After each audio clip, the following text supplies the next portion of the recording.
Olá pessoal, bom dia, boa tarde, boa noite, seja bem-vindo ao 5º episódio já, né, da 2ª temporada do podcast Poditude, o podcast da Clínica Gratitude. Seja muito bem-vindo, né, sinta-se à vontade, vou me apresentar caso você não me conheça ainda, meu nome é Fernando, eu sou psicólogo clínico, proprietário, idealizador da Clínica Gratitude. E a Clínica Gratitude é uma clínica que fica situada na cidade de Jaguariúna, Avenida Lauro de Carvalho, número 1001, Centro, é a Clínica Roxinha, tá bom? E para quem ainda não conhece, né, a Clínica Gratitude ela atua em 3 esferas do que se configura a saúde mental. Então nós temos a esfera de prevenção, que se configura, né, o podcast, os e-books, que eu vou falar daqui a pouquinho também. Então a prevenção ela é justamente você obter, né, informação, instrução, para como você pode se proteger, né, evitar que algo aconteça. As nossas redes sociais também tem bastante conteúdo, tem bastante informação de prevenção, então não esquece de seguir lá, né, @clinica.gratitude, que você vai ver bastante conteúdo bacana também, ok? Temos também a esfera de manutenção. Então, caso, né, aconteça algo, você está precisando ali de um suporte, seja dentro da área da saúde mental, psicologia, nutrição e afins, a Clínica Gratitude também pode te ajudar nesse sentido. Na Clínica Gratitude nós atendemos com psicólogos, psicopedagogia, nutrição, fonoaudiologia, tanto na modalidade, né, presencial, online e agora também particulares e convênios. Então você pode entrar em contato com a gente que nós estamos ali à disposição para ajudar você naquilo que você precisa. E por fim, nós temos a esfera de desenvolvimento. Desenvolvimento se configuram as palestras, desenvolvimentos de liderança, grupos que nós temos na Clínica Gratitude. Então, além, né, de a gente ali prevenir e tratar, nós também desenvolvemos para que você possa ali atingir o seu melhor potencial, ok? E hoje, né, estava quase me esquecendo de falar dos e-books. Temos também os e-books da clínica, então. Nós temos 3 e-books até o momento que já foram aí lançados. Então, nós temos o primeiro e-book, que é o e-book Adolescentes e as Redes Sociais, que foi escrito pelo psicólogo Jonathan Ribeiro, da Clínica Gratitude.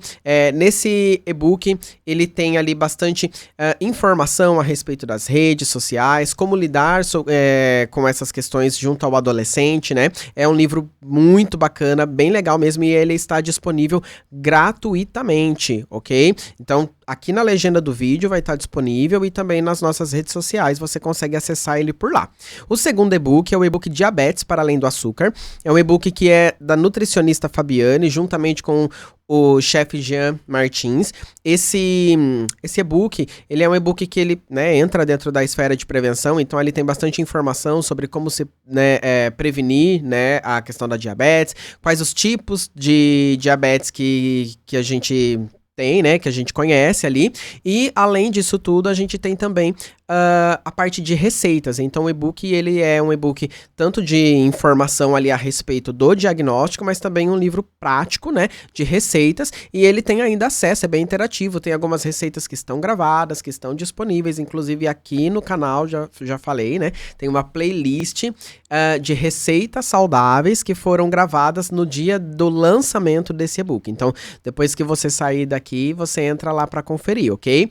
E por fim, nós temos o nosso terceiro e-book, que é o do Setembro Amarelo, né? Esse e-book também é gratuito, tá? Então, você pode acessá-lo aqui na legenda ou nas nossas redes sociais. É um e-book que foi escrito por 5 psicólogos da Clínica Gratitude. Nele a gente traz bastante informação de prevenção, aonde você pode procurar ajuda, formas de perceber ali, né, algum comportamento, alguma atitude, alguma fala. É um livro, assim, realmente muito bom e necessário, eu diria, né? Até porque a campanha é Setembro Amarelo, mas a gente precisa pensar em saúde mental todo dia, né? Bom, então esses são os e-books da Clínica Gratitude, que você pode acessá-los tanto aqui na legenda do vídeo quanto também nas nossas redes sociais, ok? E hoje, né, no 5º episódio aqui do podcast, nós vamos falar sobre o tema o peso do silêncio masculino. Nós decidimos falar sobre isso nesse momento porque agora, no mês de março, o podcast ele tá completando aí 2 anos, né? E o nosso primeiro episódio, ele foi sobre a saúde da mulher. Então, nada mais justo, né, do que hoje nós falarmos aí sobre a saúde do homem, né? Todas as nuances e camadas que isso existe, né? Até porque, assim, muito se fala, né, sobre a saúde da mulher, muito se fala ali sobre autocuidado e tal, mas muitas das vezes o homem, nesse ponto, acaba sendo e se negligenciando também, né? Então, o objetivo aqui hoje é a gente trazer mais luz em torno deste tema, ok? E para falar sobre esse tema, né, hoje, acho que pela primeira vez, né, a mesa composta só por homens, né, então temos aqui 2 psicólogos da Clínica Gratitude, eu, né, dou aqui para vocês as boas-vindas, né, sejam muito bem-vindos para falar sobre esse tema, e eu vou pedir para vocês também estarem se apresentando, ok? Então, Maurício, seja bem-vindo, pode se apresentar. Obrigado, Fê, mais uma vez juntos aqui nesse projeto que eu tenho grande admiração, né, que é o Poditude. Fico muito feliz de ter sido convidado de novo por você e vamos falar, né, sobre esse peso que esse silêncio masculino traz, né, para sua própria vida. Tentar desmistificar um pouco essa coisa de que homem não faz terapia, de que homem não fala sobre saúde mental, né? Vamos falar um pouquinho disso aqui, estou muito feliz com o convite. Eu sou Maurício, eu sou psicólogo, eu tenho pós-graduação em terapia cognitiva comportamental, TCC.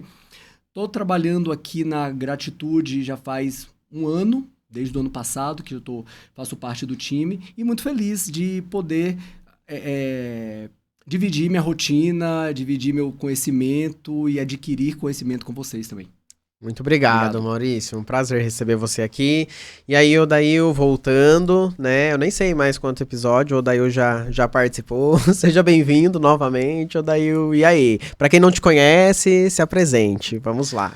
Legal, obrigado, Fernando, mais uma vez pelo convite. Meu nome é Odail, sou psicólogo clínico. Já estou na Gratitude já faz um tempo, né? Um prazer muito grande. Hoje, pela primeira vez aqui junto com o Maurício. Seja bem-vindo, cara. Eu acho que a gente vai bater um papo bem legal, tá? Tô na Gratitude já tá indo já para 3 anos, né? O meu foco em especial são as questões de dependência química e outros tipos de dependência, mas atendendo também outros tipos de demandas, né? Público masculino, feminino, presencial, online. E hoje a gente vai trazer, né? Bem lembrado pelo Fernando aí, o nosso primeiro episódio lá, né?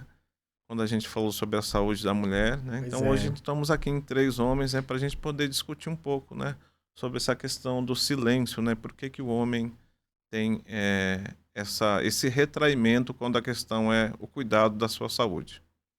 Perfeito, é isso aí. Bom, então vamos começar, né? Porque o tempo passa rápido, quando a gente vê, já tá acabando, né?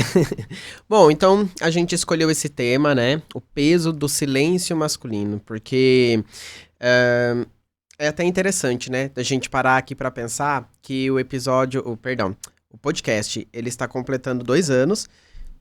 E o primeiro episódio foi sobre a saúde da mulher e agora, depois de 2 anos, a gente vai falar sobre a saúde do homem, né? É uma questão que mostra que até de uma certa forma a gente vê o quanto que pouco se fala de fato, né? Sobre essa questão, sobre esse cuidado e sobre essa atenção à saúde do homem, né?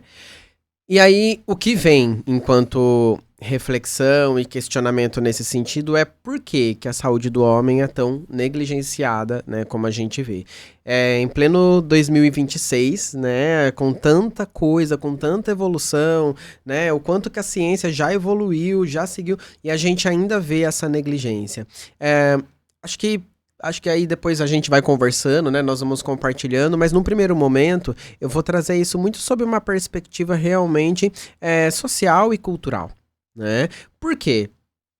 Nós estamos falando sobre uma pessoa, né? Um ser que ele é a vida toda ensinado que precisa ser forte, autossuficiente, que ele tem que dar conta de tudo, né? E quando a gente entra dentro vamos dizer assim, desse inconsciente coletivo, né? De acreditar que isso é a realidade, que o homem, ele é essa figura proeminente ali e tal. A gente acaba justamente por começar a olhar para outras questões da vida com menos atenção, com menos foco, porque a prioridade é você exercer e cumprir aquele papel socialmente imposto, né? Então, falar sobre sentimentos, uma coisa que para homem hoje a gente vê que tá começando a se desenvolver mais, né? Esse olhar para essa questão da saúde mental do homem. Mas quando eu comecei a atender, até comentei isso em um outro episódio, porque na verdade assim, eu vou falar que tem o quê? Uns 8 meses pra cá que eu tenho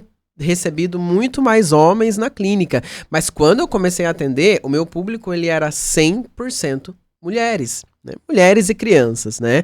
E isso já é um olhar que a gente tem aqui, né? Já traz pra gente uma percepção de como que é essa questão da saúde mental pro homem. Porque a gente cresce também dentro de uma realidade de entender ou interpretar, enfim, que falar sobre sentimentos é sinônimo de fraqueza, né?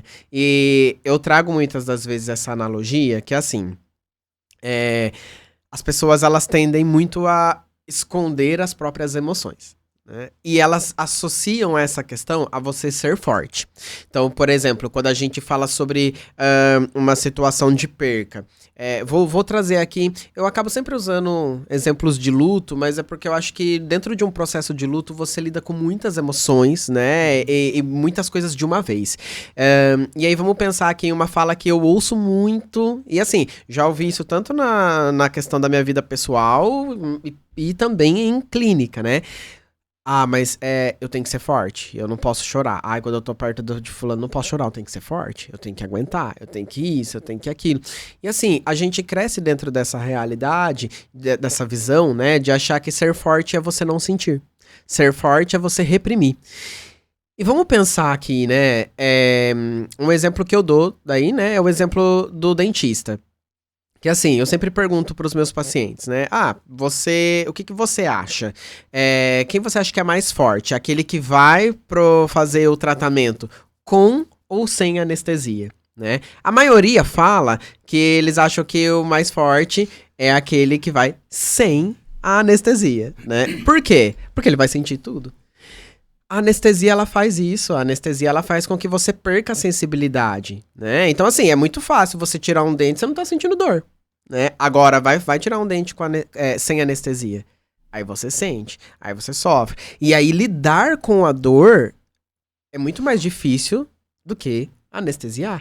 Então, eu vejo, assim, que a gente lidar com as emoções nos torna muito mais fortes do que reprimi-las. Porque quando você tem que sentir, quando você de fato para ali para chorar, para lidar, para elaborar este sentimento, aí você começa de fato a se fazer forte. Aí você começa de fato a lidar com essas questões de uma maneira que você vai ter que desenvolver até mesmo repertório, porque eu vejo muito isso também.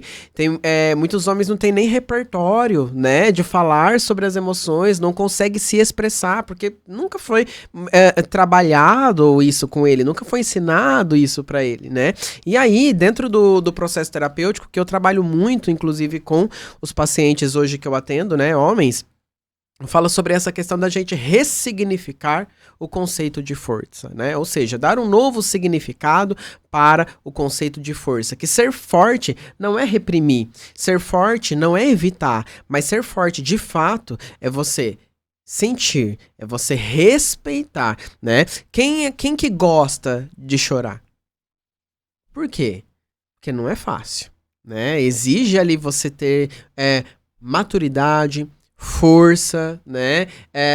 Ter até mesmo ali esse repertório para lidar e equilibrar essas emoções, porque não é fácil. Quando você para sentir e para chorar, que seja, né? Para sentir, você vai ter que lidar com tudo aquilo que vem à tona, né? Tem algumas estratégias que a gente usa dentro do processo terapêutico, né? E uma delas é, muitas das vezes, pedir para a pessoa escrever sobre, né, o que está sentindo, ou até mesmo escrever algo direcionado a alguém, né? E aí, muitas das vezes, as pessoas, elas falam assim, ai, Fernando, eu não fiz isso ainda. Ah, eu não fiz porque, eu não sei se vai resolver e tal. Eu falo, mas você tentou? Né? Vamos tentar, né? Vamos ver. E aí eu falo pra pessoa, eu falo assim, quando você começar a escrever, você vai começar a sentir. E aí, nesse momento, você vai respeitar. E aí é incrível, né? Que aí na outra sessão, quando a pessoa faz, né, isso, ela chega, ela fala assim, nossa, eu não imaginei que fosse ser tão difícil. Não imaginei que fosse vir tanta coisa à tona. Eu me lembro de um caso que eu atendi que a paciente falou assim, Fernando, eu tava juntando as folhas pra escrever, eu já tava chorando, porque eu já tava pensando, elaborando tudo que eu ia ter que fazer ali, que eu ia, né, vir à tona, eu já comecei a sentir. E olha só pra vocês verem, né?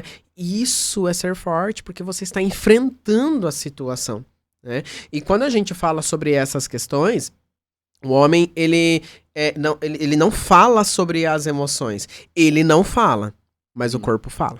Porque quando a gente reprime as nossas emoções, o nosso corpo, ele começa a falar, né? Se a gente não fala sobre o sentimento, então o sentimento assume o controle e o nosso corpo começa a falar por ele, né? Que é quando a gente começa a perceber, e a gente olha até mesmo as estatísticas, de como a questão, né, referente, por exemplo, a aspectos de, vamos pensar aqui, índices de suicídio, né, é maior em homens, né? Questões de dependência química é muito mais presente em homens. E isso não é por um acaso, né? A gente vê que isso acaba por ser, de fato, resultado desse silêncio, né? Dessa negligência que o homem ele tem que estar sempre presente, sempre forte, sempre trabalhando, sempre construindo, sempre fazendo. Mas e quando ele vai, de fato, parar para olhar para ele, né? E aí, muitas das vezes, as pessoas até falam, né? Sobre essa questão, acho até que é um dado importante pra gente trazer, que assim, o suicídio, eu não vou me lembrar se ele tá entre a segunda ou a terceira maior causa de mortes, mas entra uma questão também aí que esse número ele ainda acaba por ser, vamos dizer assim, ele pode aumentar quando a gente pensa, por exemplo, em acidentes de carro. Porque a gente não sabe, né, o que gerou aquilo, porque às vezes pode ter sido um movimento também intencional, né? Então, a gente já tem esses dados e ele pode ainda ser muito maior quando a gente para pensar sobre isso, né? Então, falar sobre a saúde do homem precisa, de fato, deixar de ser um tabu. Desconstruir isso é muito importante para que o homem, de fato, ele possa se tornar mais forte, né? Porque, assim...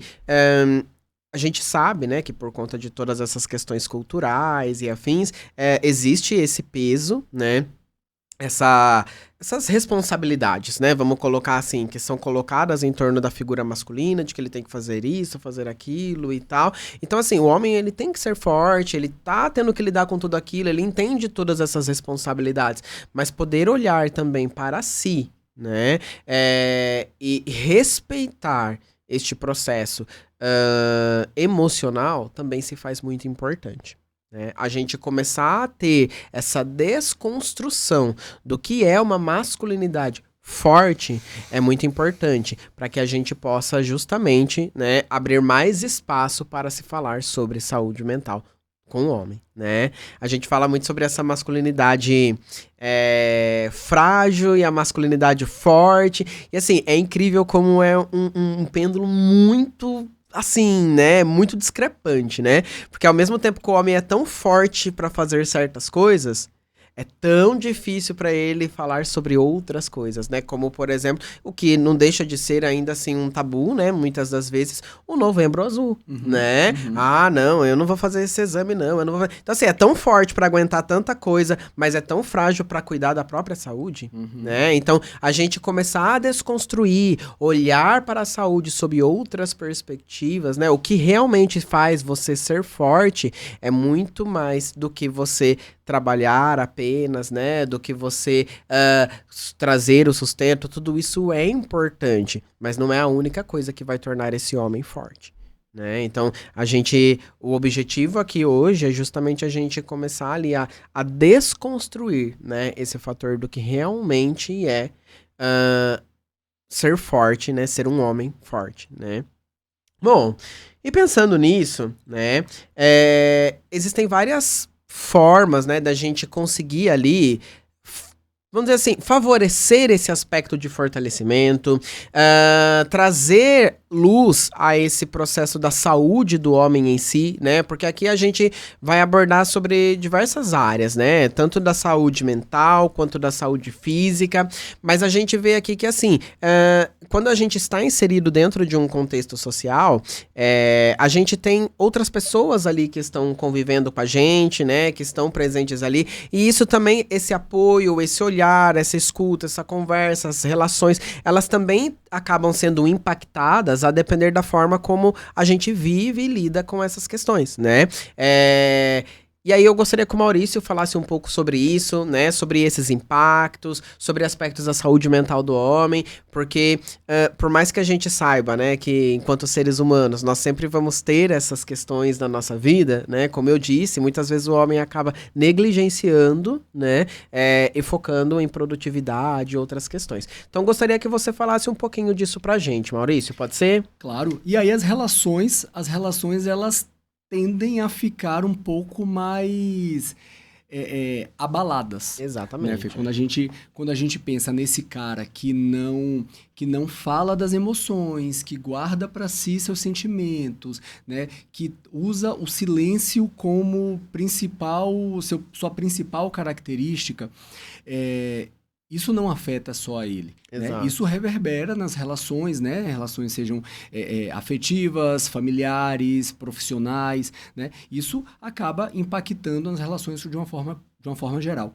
Sim. Como você falou no início,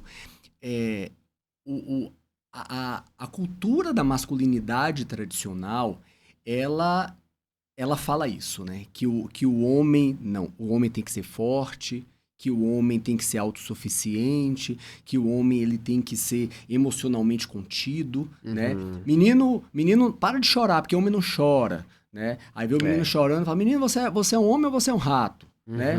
Então, assim, já começa a colocar ele naquele lugar de eu não digo nem ser frágil, sabe? Mas assim, eu não posso expor meus sentimentos, eu não posso falar de mim, né?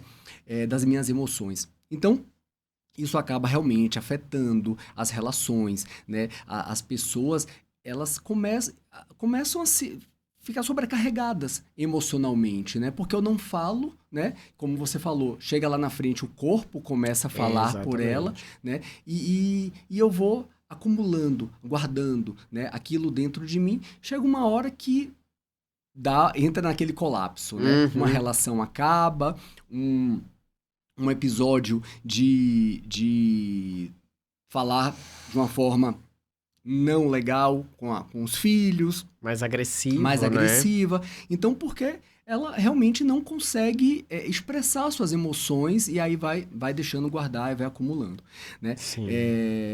Eu tenho um paciente, né? Ele veio para a clínica porque realmente, assim, e partiu dele mesmo a iniciativa de procurar uma psicoterapia, um acompanhamento psicológico, porque ele percebia que ele não estava bem com as pessoas, né? Que as relações dele estavam abaladas, né? Porque eu não estou conseguindo ter paciência com meus filhos, porque eu não estou sabendo falar com minha esposa, porque a vida, ele não estava, né?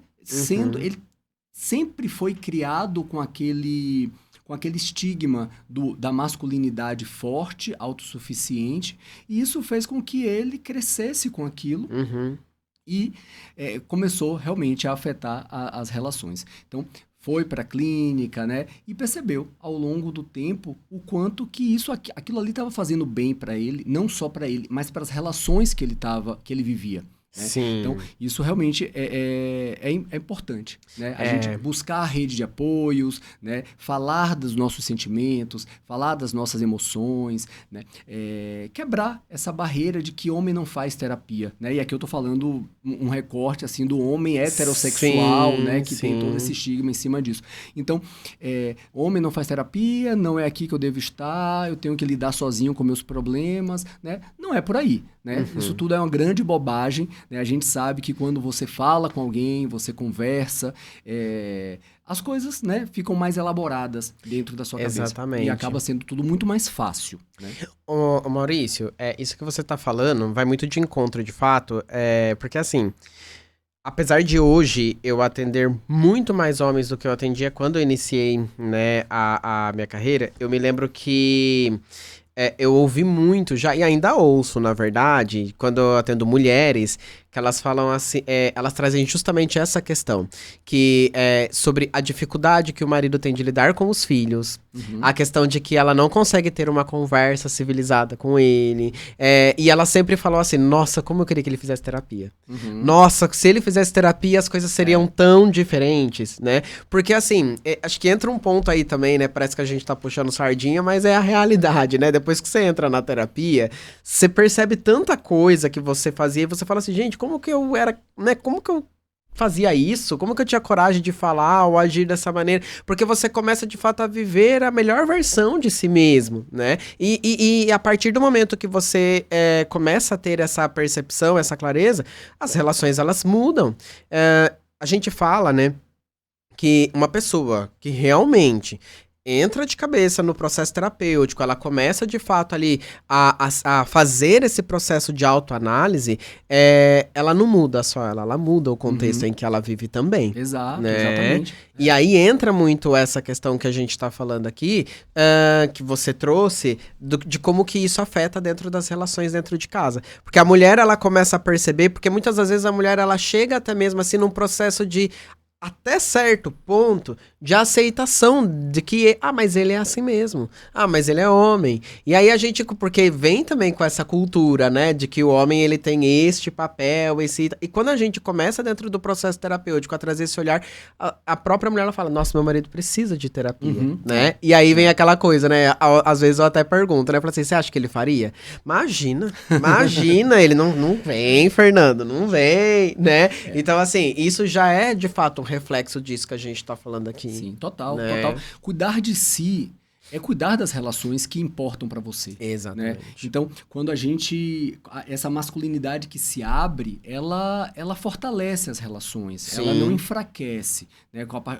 O homem, quando ele se abre, ele conversa, ele fala dos sentimentos, ele está fortalecendo seus laços de relação com as pessoas, né? Não tá enfraquecendo esses laços. Sim. Mas aí você falou do homem que vai para terapia, né? Eu tô com um paciente, já faz até um tempo que a gente vem fazendo esse acompanhamento juntos. Quando ele chegou na clínica, Fê, ele, naquela primeira consulta, né? Aquelas primeiras perguntas que a gente faz, eu perguntei, mas por que você tá aqui? Né? E aí a resposta dele, porque minha esposa mandou eu vir. Né? E já aí, ouvi. Pronto. Aí nessa hora eu me arrumo na cadeira, eu me ajeito, né? Falo, vamos lá que vai vir trabalho agora. Né? Porque assim, não tá ali por livre e espontânea vontade, né?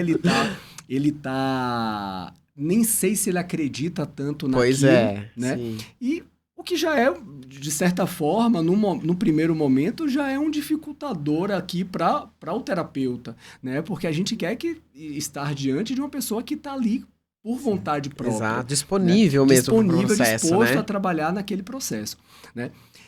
Mas e aí? E aí, não falava, não tinha dificuldade de falar sobre as coisas. A falta né? de repertório. Não tinha repertório nenhum sobre como conduzir, como falar... por onde começar, né? E aí vinha o trabalho do terapeuta, que realmente era importante nesse caso, de ir conduzindo ele, né? De fazendo as perguntas, dentro ali de uma criação de vínculo importante, né? Criar uma confiança, né? Mostrar como funciona um processo terapêutico, e explicar a questão do sigilo, explicar a questão do não julgamento. Exatamente. Né? Tudo isso era muito importante ali e criar mesmo uma confiança, né, do paciente com o terapeuta, para que essa pessoa se sentisse mais à vontade, se sentisse mais aberto para poder falar das suas questões, né, e elaborá-las. Né? Então isso era muito importante. Então, procurar uma terapia não é um ato de fraqueza. sabe? Concordo. É um lugar de coragem, é um lugar de Maurício. aceitação, é um lugar de liberdade. Né? Uhum. Então, se eu tô ali diante de um paciente homem, né, eu sei, eu entendo que para ele não está sendo fácil estar ali falando da vida, né? Falando das relações com os filhos, com a esposa, com os pais, né? Porque são coisas que estão guardadas há muito tempo dentro dele, mas que chegou um momento que precisou botar para fora, né? É. Então, assim, não está sendo fácil para ele, então vamos conduzir de uma forma que ele fique à vontade, que as coisas venham sem muita pressão, né? Sim. Do tempo dele, né? Então, mas sim, eu acho que é muito importante a psicoterapia, né? Você ter esse olhar para si, é um olhar que você está tendo ali para sua relação, sem dúvida. Sim, e sabe, entra até um outro ponto aí, né, Maurício, que aí a gente fala do peso do silêncio masculino. Porque assim, esse homem, muitas das vezes também ele percebe que a situação não tá bem, Uhum. né? Ele percebe que os filhos se distanciaram, né? Ele percebe que o relacionamento com a esposa não tá tão legal. E assim, até nessa questão que você trouxe, de que muitas das vezes o homem, ele vem... para o processo terapêutico mandado, né? Vamos por assim, né? Que a esposa mandou ele ir. Mas o fato de ele também se colocar na posição de aceitar e ir, mostra ali, de fato, Sim. um interesse e uma percepção de que as coisas precisam mudar, né? Porque num primeiro momento, e eu acho que isso vai... de qualquer pessoa, né, daí nesse caso, existe uma resistência pra gente falar de nós mesmos. Quando a gente pergunta pra algum paciente, por exemplo, fale sobre você e tal, muitas vezes eu já ouvi, com isso assim, ó, adolescente, adulto, homem, mulher, assim, nossa, eu nem sei o que falar. Uhum. Porque as pessoas, elas não param pra olhar pra si. Agora, quando a gente para pra pensar em aspectos culturais, a mulher, muitas das vezes, né, ela é instruída, ensinada nesse sentido, né? Então, a depender ali, né, da fase da vida que ela está, quando entra na adolescência e tal, já é levada a um médico, né? Já é explicado pra ela como que o corpo dela funciona e tal. O homem não é assim, né? Então, assim, a mulher, apesar de muitas das vezes eu ouvir isso da paciente, né? Eu nem sei por onde começar e tal. Imagina pro homem que, assim, ele tenha que produzir, né? Ele tem que trabalhar e ele não tem esse tempo ou até mesmo essa...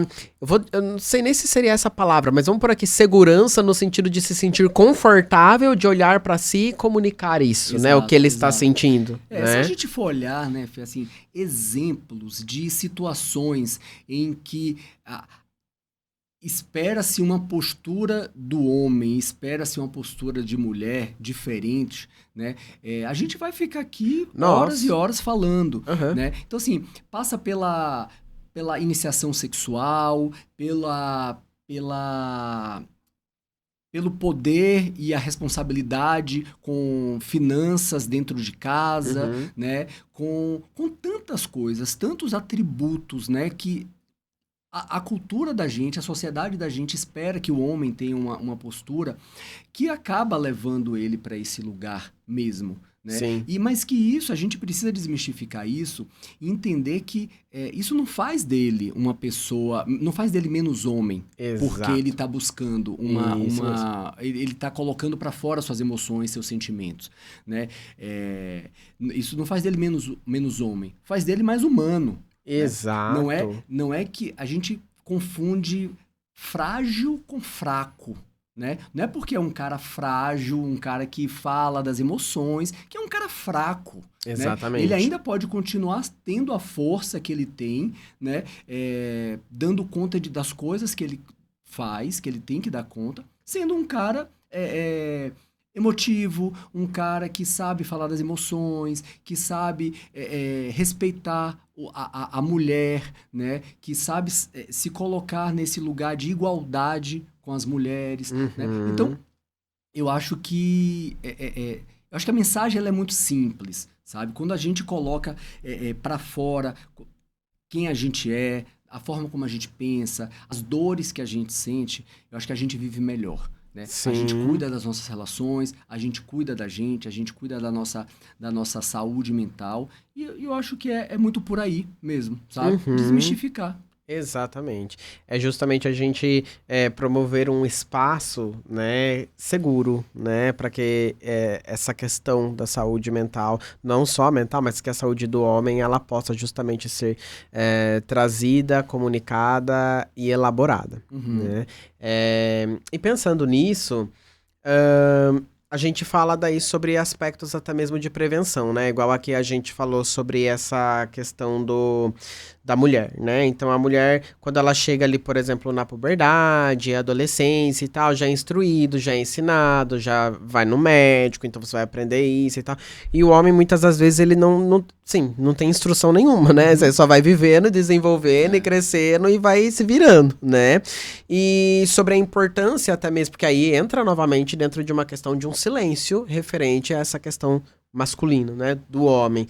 E aí seria interessante a gente trazer também aqui a importância do aspecto da prevenção, enquanto saúde não só mental, mas saúde como um todo, né? E aí eu gostaria que você falasse um pouco sobre isso, Odail, pode ser? Ah, pode. Eu sempre fico feliz em falar depois de pessoas extremamente inteligentes. Isso me dá uma satisfação muito grande. Eu ainda vou pegar um pouquinho do gancho do que vocês estão falando, tá? Porque eu acho que esse é o nosso grande desafio, é romper essa resistência, né? Para que o homem comece a falar sobre os seus sentimentos. Fernando, eu estou há 16 anos na área da dependência química, trabalhando majoritariamente com o público masculino, né? E essa percepção, ela é absurda de como o homem tem dificuldade de falar sobre os seus sentimentos. Eu trabalho em instituições, né, que utilizam os 12 Passos, que é um programa de recuperação, né? E lá existe um processo de autoanálise. E a autoanálise é falar de si, né? E eles não falam, é muito difícil, né? Raramente chega alguém lá, né? Talvez ele chegue num processo de dor muito profundo, muito extremo, aí ele desaba. Né? E eu acho isso maravilhoso, porque aí é quando eu começo a me conectar de verdade com essa pessoa e sentir o humano de verdade ali, né? Porque existe muita fragilidade, né? Mas como a gente já falou dos aspectos sociais, né? A sociedade vai falar que a mulher, ela deveria ou tem que ser a cuidadora da saúde da família toda. Né? Só que hoje a gente tem várias configurações de família. E como que a gente faz, Pois né? A gente tem mães solos, mas a gente também tem pais solos, né? Sim. Como que ele vai fazer para cuidar da saúde da filha, né? Quando a filha tiver a sua primeira menstruação, quando ela precisar de cuidados, né? E ele, como que ele vai olhar para ele, né? Olhar, entender isso, né? Eu estava agora há pouco no Instagram do Instituto Lado a Lado pela Vida, né, que é uma das principais instituições no Brasil que falam sobre a saúde mental do homem e também que encabeçam o Novembro Azul, né? Sim. E lá tinha uma postagem muito legal, né, que é o homem que ele percebe um problema mecânico no carro dele, um vazamento de água, e ele, poxa, preciso cuidar disso, né? Então ele vai no mecânico, né? Fica caro o orçamento, mas ele faz. E aí logo na sequência ele vai ao banheiro, ele percebe que ele está com uma cor da urina diferente. Mas ele não toma a mesma atitude, né? Ele fala, né? Isso aqui deve passar. Daqui a pouco ele já tem uma dor abdominal, né? Mas ele vai, faz algum paliativo, toma uma medicação para dor, né? Então ele só vai procurar realmente ajuda médica quando ele já não está mais suportando, né? E aí ele recebe um diagnóstico, às vezes, de um já um pouco complexo, né? Difícil de tratar, de cuidar, né? Então, ele não se cuida, ele deixa a saúde dele em segundo plano, né? E aí eu vejo isso todos os dias, né? Mas também eu tenho visto, assim como vocês, mais homens chegando na terapia. Pois é. Encaminhados por suas esposas. Que seja assim, não importa, né? Sim, Eu exatamente. recebi recentemente um que falou, a minha esposa faz terapia há 3 anos, ela falou para mim que era bom, né? E eu poderia fazer, e ele foi lá, né? E eu percebi que ele foi lá porque ele realmente queria estar lá, né? Queria estar falando de si, né? Cuidando dos seus sentimentos, né? foi aquele paciente que trouxe a questão no último momento, né, da terapia. Ah, tá. Informação de maçaneta que a gente Isso, fala, né? exatamente, Na hora de ir né? embora. Aí eu falei, vamos lá, na próxima sessão a gente, se você quiser, né, a gente vai trabalhar sobre isso, né? Aham. Bom, então a gente pode pensar que o homem também, ele tem essa questão, essa pressão social de talvez ter medo de deixar de ser o provedor do lar, né? Caso ele tenha que, sei lá, que se ausentar por conta da saúde, de alguma coisa, né? A gente não tem como falar dessa masculinidade que é extremamente frágil, tá? A gente vê isso no dia a dia, né? A gente tem um machismo estrutural horrível dentro da nossa sociedade que continua reverberando. Hoje a gente discute bastante isso, né? E esse também é um desafio nosso como homem, né? Poder, de uma certa forma, combater isso no nosso dia a dia, Sim. né? Dentro do consultório, mas principalmente dentro das nossas relações sociais. E é difícil, né? Eu sei, porque eu sou homem, convivo com muito deles, né? Trabalho muito terapia de grupo, né? E isso é muito forte, é muito potente, é muito latente, né? E a gente tem que fazer esse trabalho de formiguinha, né? Para ajudar as pessoas, né? A prevenção e o autocuidado, ela é importante para qualquer ser humano. Não importa se é homem, se é mulher, se é jovem, se é idoso, né? Todos têm que ter cuidado com a sua saúde, seja ela Exatamente. física, clínica, mental, né? Fazer os seus check-ups e por aí vai, né? Bom, eu estava olhando lá o site do Instituto, que ele é muito bom, né? Que ele traz muitos dados importantes, e eu vi um dado que eu achei legal.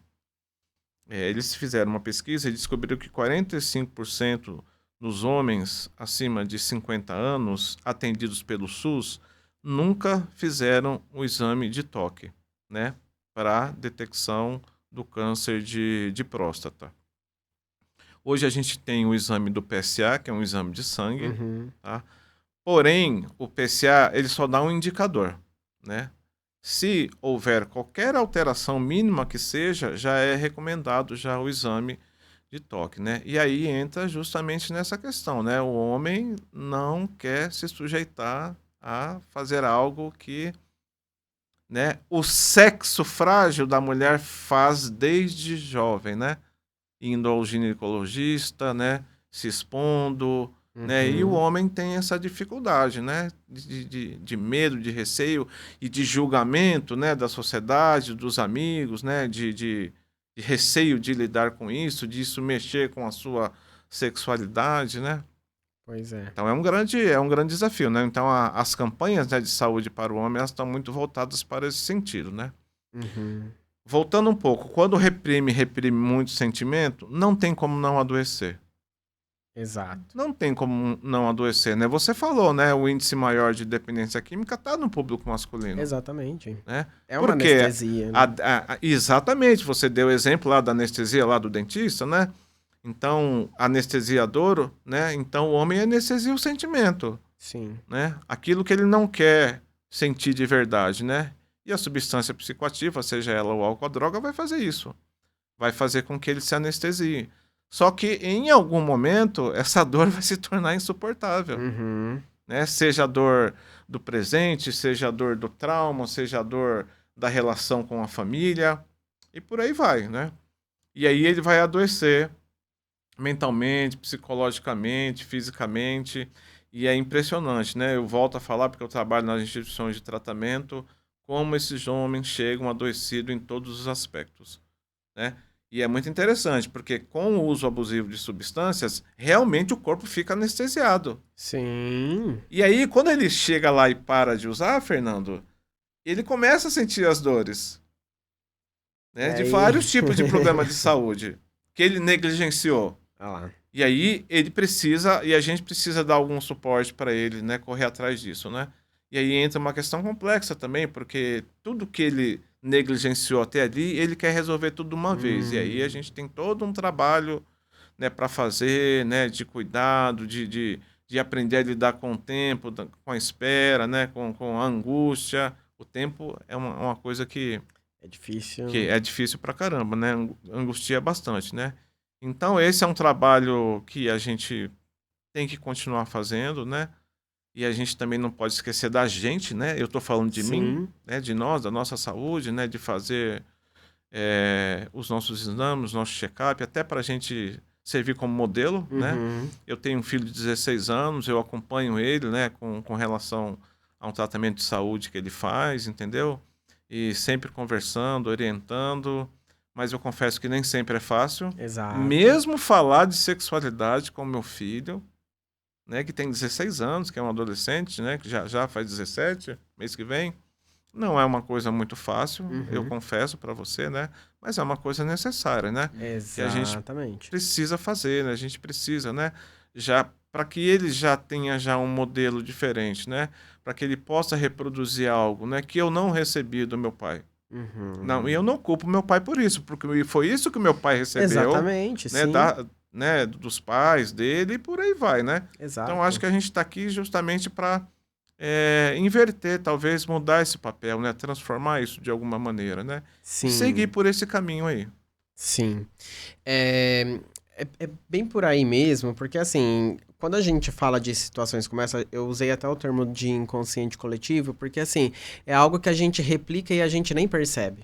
Exatamente. Né? Então, a questão, ela muda, não quando eu sei... Porque, assim, eu sempre falo isso, né? O que vai trazer a situação de mudança não necessariamente é a resposta, mas é a reflexão em torno daquilo. Porque a gente sabe que precisa ser falado disso, mas por que não fala? Né? Igual você falou, é difícil falar com meu filho.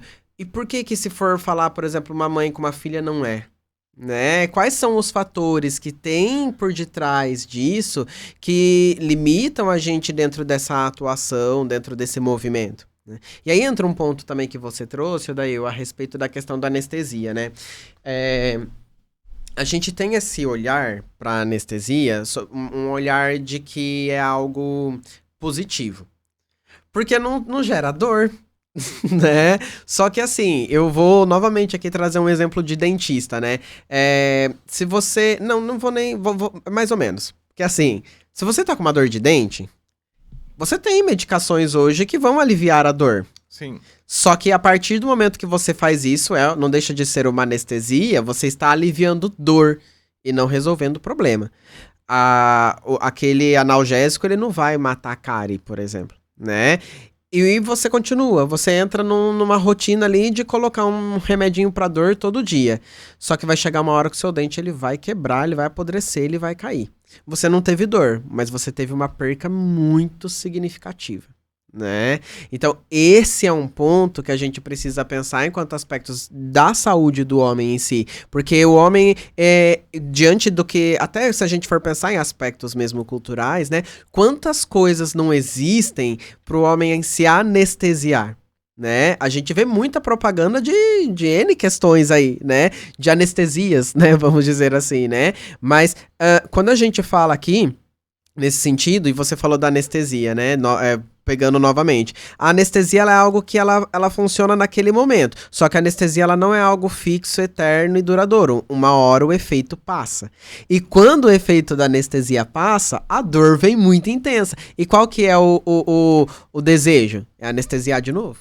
Né? E aí a questão ela vai se tornando uma bola de neve, né? Então assim, igual você trouxe, né, Odail, eu imagino que seja muito desafiador nesse sentido, que quando acontece, né, a questão da desintoxicação ali, na questão da dependência química e ele começa a sentir de fato, eu acredito que isso potencializa, dependendo do caso, né, obviamente, potencializa ainda mais o desejo de voltar ao uso, porque aí eu não precisava lidar com nada disso, mas o fato de eu não estar lidando não significa que aquilo não seja real. Exatamente. Eu gostei muito desse exemplo que você deu do dente quebrado, né? E quando a psique quebra, né? Quando a alma quebra e se despedaça, né? Pois é. Até porque existe, né, a anestesia psíquica. Exatamente, né? A substância vai anestesiar, ela vai ter um prazo de duração, exatamente, né? Vai passar o efeito e eu posso garantir isso para você. A dor, ela vai vir em dobro. Vem. A dor emocional ela vem em dobro, porque a pessoa ela começa a olhar para ela e não conseguir mais se reconhecer. Ela não consegue dizer por que ela fez aquilo novamente, porque ela começa a prometer primeiro para os outros, daqui a pouco ela entra que ela começa a prometer para ela mesma. Mas ela não consegue produzir essa mudança sozinha, né? Buscar ajuda, né? Eu participo de uma Irmandade Anônima há muitos anos, né? Faço terapia de grupo. E lá é um espaço maravilhoso, porque lá a gente chora. E a gente chora sem medo de julgamento, né? Sem crítica, sem nada, né? Sem retorno do nosso choro. É um espaço livre, né? E eu me amarro muito nisso, né? Porque lá você vê de verdade as pessoas, tanto homens como mulheres, né? Se mostrando realmente, né? A dor, né? E de uma certa forma ressignificando isso, né? E a gente sempre fala para as pessoas, né? Não tem problema. Eu já estou nesse processo há muitos anos e hoje eu tenho bastante facilidade, né? Para chamar um amigo, uma amiga, né? E se tiver que chorar, chora, né? Essa semana mesmo eu estava conversando com uma colega e ela fez uma viagem. Eu falei, como que foi a sua viagem? Quando eu acabei de falar isso, o olho dela encheu de lágrima. Ela falou, não foi muito boa. Eu falei, você quer falar sobre isso? E a gente conversou, né? Então é isso, né? Eu acho que mostrar a nossa fragilidade, reforçando o que vocês falaram, não é um sinal de fraqueza. Não.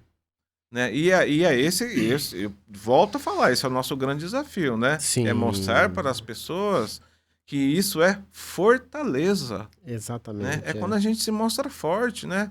É quando a gente consegue colocar para fora aquilo que está destruindo a gente como ser humano, né?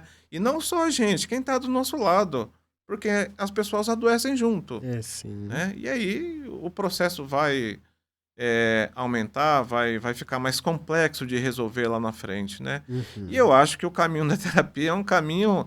Aí a gente vai ter que puxar a sardinha para o nosso lado aqui, né? Com certeza. É um caminho muito sadio para isso, né? Sim. Para poder ter um espaço seu, para você poder falar, né? Sem receber nenhuma crítica, sem julgamento, reforçando a questão do sigilo, da importância, Exato. né? Isso é muito importante. Eu sempre falo, volto, né? Quando você procurar um profissional da psicologia, pesquisa sobre esse profissional, né? A gente tem um site do CFP ou do CRP, onde você pode ir lá e consultar o CRP dessa pessoa. Se essa pessoa tem um CRP ativo, se ele realmente é um profissional que está habilitado para trabalhar, para oferecer esse serviço, tá? E toma cuidado, né? Com profissionais aí de internet, tem muito charlatão, tem muitas pessoas oferecendo hoje em dia terapia que não são pessoas que estão capacitadas para fazer isso. Então, se cuida, tá? Procura. O Fernando, lá na Clínica Gratitude, tem um cuidado muito grande com isso, né? Com os profissionais que estão lá. Hoje nós somos 7 psicólogos. Acredito que seja 7. São 7 psicólogos, né? E o cuidado é grande, né? Para que a gente possa oferecer um trabalho de qualidade, né? Então, pesquisem, tá? Antes de vocês começarem a fazer terapia. E detalhe, começou a fazer terapia, não se sentiu bem com aquele profissional? Sim. Fala, gente, olha, eu não tá legal, não tá rolando, entendeu? Porque isso pode acontecer dos dois lados. Às vezes não acontece o vínculo terapêutico. Exatamente. E quando ele não acontece, né? A gente troca, a gente pode mudar para outro profissional, né? Até, às vezes, o próprio profissional pode não se identificar com a demanda daquela pessoa, encaminhar para outro colega, né? Isso é normal, isso acontece, tá? Mas procura terapia, a Clínica Gratitude está aí para te ajudar. Exatamente. Tem vários profissionais, como eu sempre falo, né? Então, pode entrar em contato com a gente, que a gente está aí à disposição para ajudar, né? E eu quero trazer só mais um último ponto aqui, que eu me lembro de uma vez que a gente conversou, daí, e entra muito nessa questão até mesmo da terapia, né? Porque, assim, a terapia, a gente falou aqui da questão do homem, mas, assim, adulto, criança, adolescente, idoso, independente da idade. E eu já cheguei a atender algumas crianças, pré-adolescentes, na verdade, ali, que eles trouxeram dentro de um processo terapêutico, no caso, meninos, né? Eles trouxeram para o processo terapêutico questionamentos e questões a respeito de coisas que estavam acontecendo com ele no processo de amadurecimento, puberdade, maturidade, que eles não tinham coragem de conversar com o pai. né? E ali dentro do processo terapêutico, e também tinha vergonha de falar com a mãe, mas aí dentro do processo terapêutico vinha, trazia um questionamento, tentava ali justamente entender o que estava acontecendo, né? E aí eu me lembro de uma vez que a gente conversou, daí que a gente falou sobre isso, né? Que na vida, o homem, ele é cuidado, mas não é ensinado a se cuidar. Né? Então, a partir do momento que ele se machucou, a mãe vai lá e põe um remédio, alguém vai lá e trata aquela ferida e tal, mas a prevenção em si é muito difícil de a gente ver, né? Tanto que às vezes tem até uns memes na internet, né, que falam assim, por que o homem vive menos? Aí tá os caras lá colocando a vida em risco, né? Umas loucuras, né? Exatamente, coisa que assim, e que dentro do que a gente se configura ali enquanto aspectos culturais, pro homem é normal fazer aquilo ali. Né? Não, é homem, né? Esperar o quê? Né? Então, assim, a gente precisa, de fato, ter esse olhar, não só enquanto homens adultos, mas desde de criança, né? Quando falar pra criança, o menino começar a chorar, não é engole o choro, o homem não chora, né? É questionar, ver o que tá acontecendo, quer falar sobre isso. Isso faz parte da vida, tudo bem, pode chorar, né? A dor vai estar aí, né? E aí quando você estiver bem, a gente vai conversar sobre isso, vamos entender. É desde criança, né? A gente vai mudar esse inconsciente coletivo, não é só pensando no homem adulto, mas é desde o começo, né? Dentro desse processo de construção desde que ele é criança.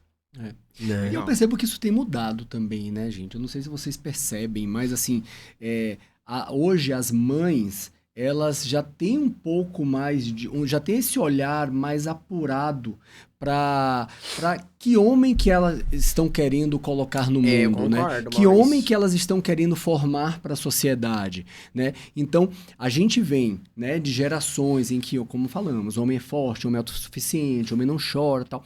Mas também vamos tirar o chapéu para enaltecer essas mulheres, essas mães e esses pais também, né? Que estão formando pequenos cidadãos com mais dignidade, Com mais né? coragem. Com mais coragem, né? Consciência. Com mais consciência. Então, eu percebo que sim, existe essa preocupação de falar, pô, vamos educar nossos filhos, meninos, que respeitem as meninas, né? Que sejam homens de bem, né? Então, eu acho que é um processo que vem acontecendo. Exato. Que ainda tem muito, né, que evoluir, né, que ser difundido, mas que já começou. Né? Afinal, entra naquilo que a gente falou, né? Nem que seja mandado, os homens estão vindo, né? E isso entra dentro desse aspecto aí, né?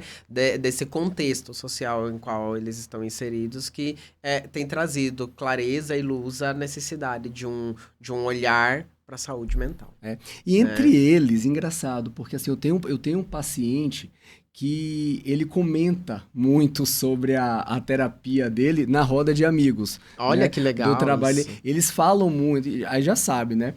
Fala, nossa sessão acontece às quartas-feiras. Aí ele fala assim, olha lá, hoje é quarta-feira, hein? Hoje é dia de falar da vida, já sabemos que no dia seguinte a pessoa já vai vir melhor, já vai vir mais elaborada, mais tranquila. Então, os próprios amigos já fazem parte desse universo que o meu paciente está inserido, né? Exatamente. E já buscam também, já falam de fazer terapia. Isso pois é, usando a linguagem comportamental, ele acaba sendo um modelo, né? Exato. Para aqueles que estão com ele, né? Por aí. Muito bem.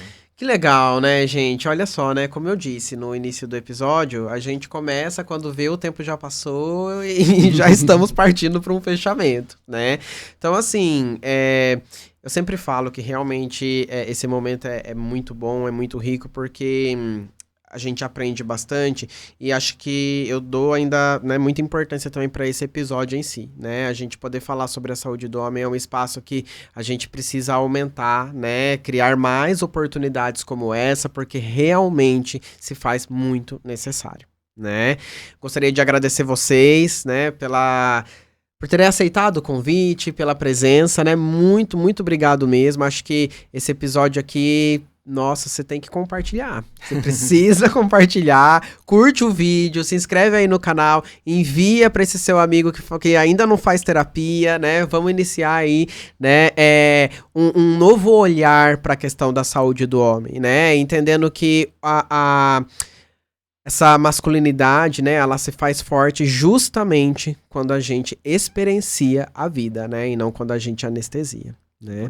Bom, vocês querem falar mais alguma coisa, fazer um fechamento? Eu quero te agradecer, Fê, por mais uma vez ter me convidado para estar aqui presente no PodTude. Fico muito feliz mesmo Eu de que estar agradeço, aqui com pessoas que eu Maurício. admiro tanto, gosto tanto de ouvir vocês falando, né? Então, super obrigado, viu? Eu E que para os agradeço. homens, né? Para os homens, entendam que dores, fadiga, insônia, irritabilidade podem ser pedidos de socorro silenciosos. Exatamente. Né? Nossa, E perfeito. então escutem esses pedidos de socorro, né? Esses sinais, não né? através de álcool, não através de drogas, não através de outros vícios, né? Mas colocando isso para fora, elaborando isso numa terapia, né? Ou conversando com outras pessoas, mas com a terapia é muito mais direcionado, é muito mais importante que isso aconteça, que isso vai acontecer de uma melhor forma. Força não é silêncio, né? Força é cuidado, é você cuidar de si, você olhar para si. Vamos desconstruir alguns padrões rígidos, né? E abrir espaço para vulnerabilidade, para uma maturidade emocional. Tudo isso é muito importante. Eu tenho certeza que quando a gente abre esse espaço, a gente vive com mais consciência, com mais plenitude, vive mais e melhor. Então, Perfeito. é isso. Perfeito. Tá bom? Perfeito, Valeu. Maurício. Obrigado. E aí, Odail? Eu, mais uma vez, né, o sentimento é de gratidão, né, por estar aqui com vocês, agradecer muito. Reforçar mais uma vez aqui a questão para vocês, homens que estão nos assistindo, e para as mulheres poderem orientar também, né, os seus homens. O Instituto Lado a Lado pela Vida, é só colocar no Google, vocês podem ter acesso ao site, ao Instagram deles, vai lá, segue, que lá tem bastante dica, né, para as questões que envolvem a saúde do homem, né? E pensou em terapia, Clínica Gratitude, Lauro de Carvalho, 1001, Centro, Jaguariúna. É isso aí. Vocês vão realmente ser bem recebidos, a gente Com vai estar certeza. lá esperando por vocês, tá bom? isso Muito aí. obrigado aí pela audiência, pela participação, e ajuda a gente aí, né, com o seu like, com a sua inscrição. Isso vai fazer com que essa mensagem chegue a outras pessoas, né? Esse é o trabalho que a gente está fazendo aqui. Com certeza. Perfeito, perfeito. Então é isso, pessoal. Muito obrigado pela audiência. A rede social dos profissionais vai estar aqui na legenda do vídeo. Não esquece de seguir. E até o próximo, então. Tchau, tchau.